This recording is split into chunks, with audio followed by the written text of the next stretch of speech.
ইফতার পার্টিগুলি করে অধিকাংশ মৃতের নামে করে।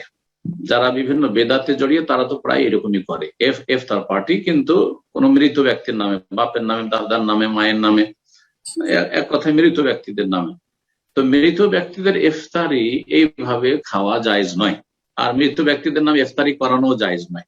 মৃত ব্যক্তিদের জন্য যা করবেন তা হচ্ছে সাদাকা, আর সাদাকার হকদার মিসকিন, ফকির যারা।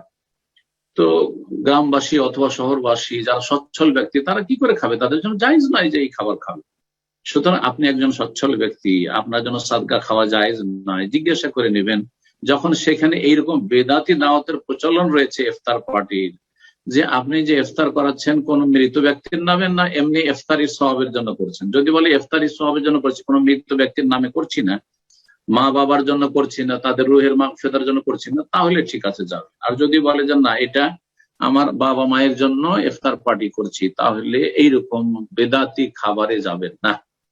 মৃতের নামে ভোজ ভাজ করা, সেটা ইফতার পার্টির নামে হোক অথবা অন্য কোনো নামে হোক, সেটা জায়েজ নয়। বেদাতি খাবার অনুষ্ঠানে যাবেন না। এবং যারা করছেন তাদেরকে বলবো, সতর্ক করবো যে এই বেদাতি খাবারের ব্যবস্থা করবেন না। তাতে মৃত ব্যক্তিও সওয়াব পাবেন না কারণ বেদাতি কাজ করলেন, আর আপনিও সওয়াব পাবেন না কারণ আপনিও বেদাতি কাজ করলেন। মান আমিলা আমালান লাইসা আলাইহি আমরুনা ফাহুয়া, যে ব্যক্তি এমন কোন আমল করবে, ইফতার পার্টি করলো মৃতের নামে বক্সাইবার জন্য, লাইসা আলাইহি আমরুনা, এটা রাসূলুল্লাহ আদর্শ নয়। রাসূলুল্লাহ সাল্লাল্লাহু আলাইহি ওয়াসাল্লামের 4 মেয়ের 3 মেয়ে মারা গেছে, স্ত্রী মারা গেছেন, আরো আপনজনরা মারা গেছেন। কার জন্য তিনি ইফতার পার্টি করেছেন? হ্যাঁ, তার সাহাবায়ে কেরাম কেউ করেছেন?